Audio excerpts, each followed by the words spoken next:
Alright folks, here we are to give you a brief tutorial on how to measure your snakehead in our tournament. We already described this online with our last live cast. What we're going to do right now is show you in person exactly how to do it. So first things first, you want to get your bump board. The three approved kinds for our tournaments are the Freybill, the Catch 32, and the Yak gear. We're starting off right here with the Yak gear. So you want to start the fence. The end of the bump board is on the left side, over here. Not on the right, on the left. The fish's head should be to the left, the tail to the right. Now, you want to have your fish laying flat against the board, and from there, you want to make sure that the nose is flush, not the nose, but the jaw, the fish, is flush against the fence of the board. If it's not, there's going to be a penalty associated with that. And then go down to the nearest quarter inch. This fish would come in right at 20 inches. You can see it measures right up to that 20-inch line.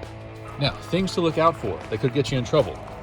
A, not having the jaw of the fish flush against the board. If you change the angle, we can see that from different angles. All right, so make sure it's flush all the way up against, not off, flush against the fence, okay?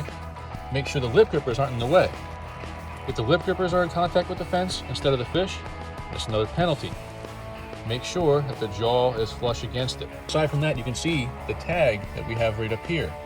The tag should not be on the fish. It should be somewhere in the photo so that your tag number for the tournament or the tag for the tournament is clearly visible. But how we have it right here, that's not allowed. It has to be off to the side, because what that does is it covers up the pattern on the fish.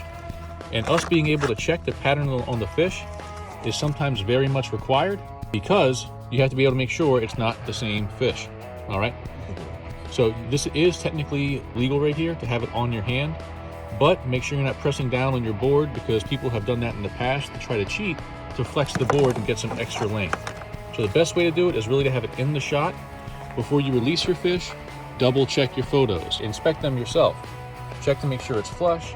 Check to make sure you can see the tag. Check to make sure you can see the end of the board. Because that's one more issue we had, is that people would take a photo that looked roughly like this. See how on the right side I can't see the tail of the fish? I can't see the maximum length? That's a problem. Double check your photos. Make sure you can see that maximum length. So folks, I think that hits most of the high points here for how to do this. Hi, son. But now we're going to switch over to the catch board to show you that one really quickly. And I'm going to overlay a video here as well for how we did this with the Freybill. Because the Freybill is really just another bump board. You excited, son? Yeah. The Freybill itself is just really another board. But it is nice to see all of these boards in action so that you have a good example of how to do it. So now you can see on the edge here, they actually have something attached to the board that will hold your tag, which is really cool, really cool. Now we're gonna, again, you can see how the fence, or the end of the bump board is to the left, numbers count up to the right. We lay our fish down flat. We bring his jaw, and now look, some folks have submitted photos top down like this where they're on their stomach. That's not the way. They must be on their side. Now the fish may fight you on that, but that's part of the challenge for our tournaments. That's why we like it. It's much more difficult to handle a live snakehead than it is one that's been beaten over the head. So jaw is flush. The lip grippers aren't in the way, pushing it off the tip of the board. And the tail, if you get to lay flat, again, you can see where it's come to right at that 20-inch line. So again, I think that covers most of the high points, but if you have any questions, let us know. Have a good one, folks.